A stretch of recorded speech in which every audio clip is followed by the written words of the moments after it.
बक्सर जिला के एक दुर्दांत अपराधी चंदन मिश्रा, इनके ऊपर हत्या के दर्जनों केस दर्ज थे और इसमें एक में ये सजा याफ्ता भी है। इनका ये इतने दुर्दांत अपराधी थे कि इनको यहाँ बक्सर से भागलपुर जेल ट्रांसफर किया गया था और ये इलाजरत होने के कारण इनको पैरोल पे दिया गया था। इनके जो संभवतः जो विरोधी गुट वाले थे उनके द्वारा यहाँ आके इनको गोली मारी गई है। कई गोलियां लगी हैं, इनको इलाजरत हैं अभी। और इसमें हम लोग बक्सर पुलिस की मदद से आइडेंटिफाई करवा रहे हैं कि इनका विरोधी गैंग में कौन कौन थे।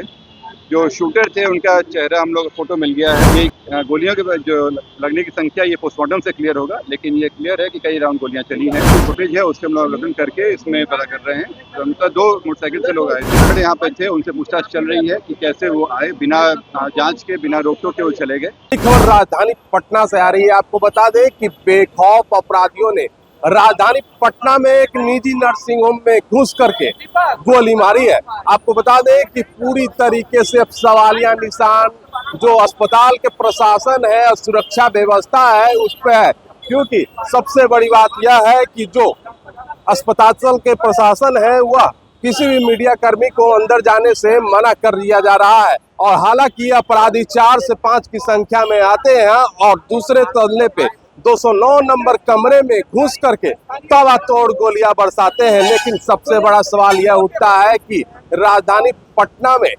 सिर्फ 1 किलोमीटर की दूरी पर पुलिस मुख्यालय से अपराधी पटना के सबसे बड़े अस्पताल में आते हैं और घुस करके दनादन गोलियां चलाते हैं। हालांकि आपको बता दें कि जिस युवक को गोली मारी गई है उसका नाम चंदन झा है और वह बेउर जेल में पहले बंद था और पैरोल पर छूट करके आया था।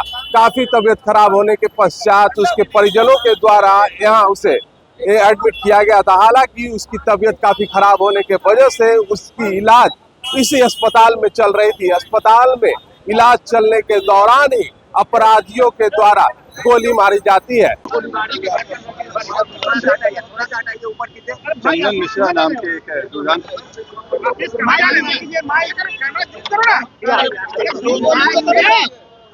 मोबाइल ऊपर कर दिया।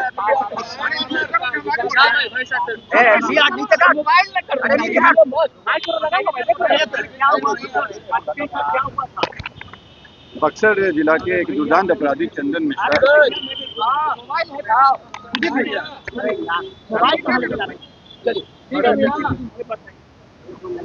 बक्सर जिला के एक दुर्दांत अपराधी चंदन मिश्रा, इनके ऊपर हत्या के दर्जनों केस दर्ज थे और इसमें एक में ये सजा याफ्ता भी है।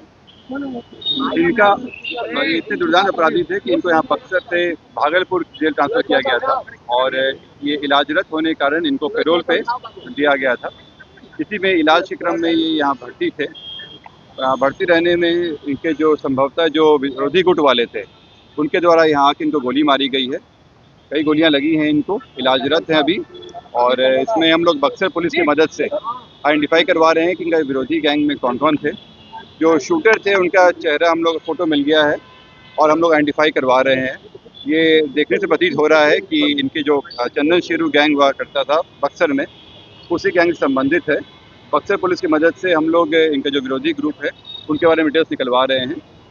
जो फोटो आए हैं हम लोग के पास उसकी पहचान करा के हम लोग जल्दी इसमें कार्रवाई करेंगे।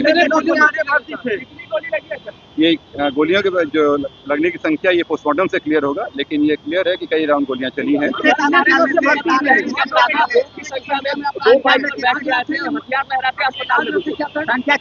अभी जो सीसीटीवी फुटेज है उसके हम लोग अवलोकन करके इसमें पता कर रहे हैं।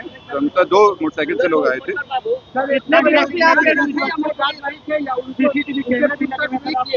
इसमें जो गार्ड यहाँ पे थे उनसे पूछताछ चल रही है कि कैसे वो आए, बिना जांच के, बिना रोक टोक के वो चले गए। जो हॉस्पिटल की सुरक्षा व्यवस्था पे है इस पे भी हम लोग पता करवा रहे हैं कि उनकी मिलीभगत है कि नहीं इसमें और किस तरह की सुरक्षा व्यवस्था रखी जा रही है। अभी इलाजरत हैं। हॉस्पिटल से कुछ देर में डिक्लेरेशन आ जाएगा कि क्या स्थिति है। अस्पताल की ओर से पता चल रहा है मौत हो गई है। हॉस्पिटल से प्रॉपर डिक्लेरेशन आ जाएगा। कितने दिनों से तो मैंने बताया कि ये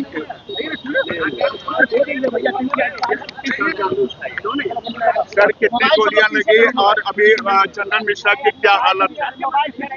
एक काम करते हैं, हम लोग 2 राउंड में कर लेंगे, इसको अभी कर लेंगे, फिर उसके बाद कर लेंगे।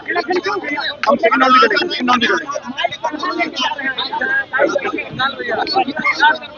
सर कितने राउंड गोलियां लगी हैं और क्या हालत है पेशेंट की? तो ये पोस्टमार्टम से क्लियर होगा कितने राउंड गोलियां लगी हैं, लेकिन कई राउंड गोलियां चली हैं। मौत हो गई? अभी तक ऑपरेट डिक्लेरेशन आएगा। अच्छा सर, ये कितने बजे की घटना है और कैसे अपराधी यहाँ तक आए और चंदन मिश्रा कौन है?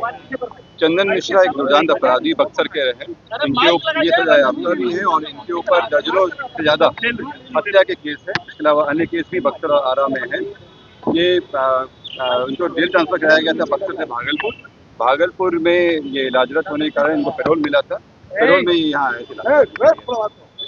आज सुबह कितने बजे की घटना है? ये सुबह में अर्ली मॉर्निंग में घटना हुई, इसमें अपराधी आए यहाँ पे और अंदर जाके वहाँ कितने गोली मारी अपराधी है। थे सर? अभी सिस्टम से पहचान हो रही है कितने अपराधी घूम जाते हैं।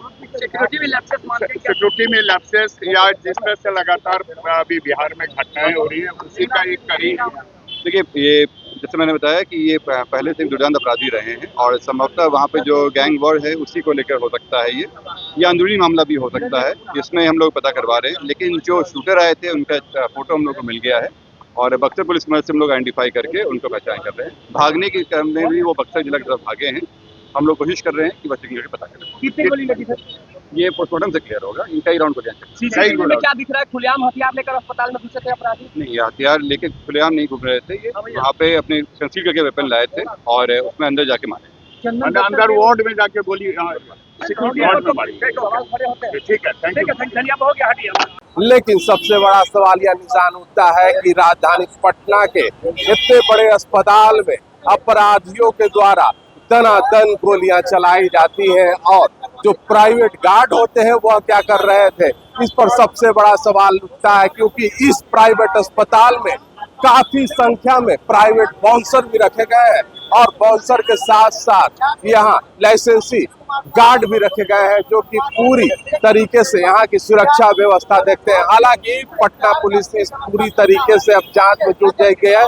शास्त्री नगर थाना और जितने भी डीएसपी है साकेत कुमार, वह पूरी तरीके से पारस अस्पताल में पहुंच चुके हैं और तमाम बिंदुओं पर जांच कर रहे हैं। लेकिन सबसे बड़ा सवाल यह उठता है कि आखिरकार अस्पताल में प्रशासन के द्वारा किस तरीके से सुरक्षा व्यवस्थाएं दी जा रही थी और अपराधी खुलेआम आते हैं और गोली मार करके दिन दहाड़े चले जाते हैं। अब सबसे बड़ा सवाल यह उठता है कि मात्र शास्त्री नगर थाना के मात्र 1 किलोमीटर की दूरी पर यह अस्पताल है और अस्पताल में काफी बाउंसर है, प्राइवेट गार्ड है। उनके होने के पश्चात ऐसी घटना को निर्मम तरीके से अपराधियों के द्वारा अंजाम दिया जाता है। तो कहीं न कहीं फिर कहना होगा कि जंगल राज 2 अब आ चुका है और जंगल राज में ऐसी घटनाएं लगातार घटती नजर आ रही है।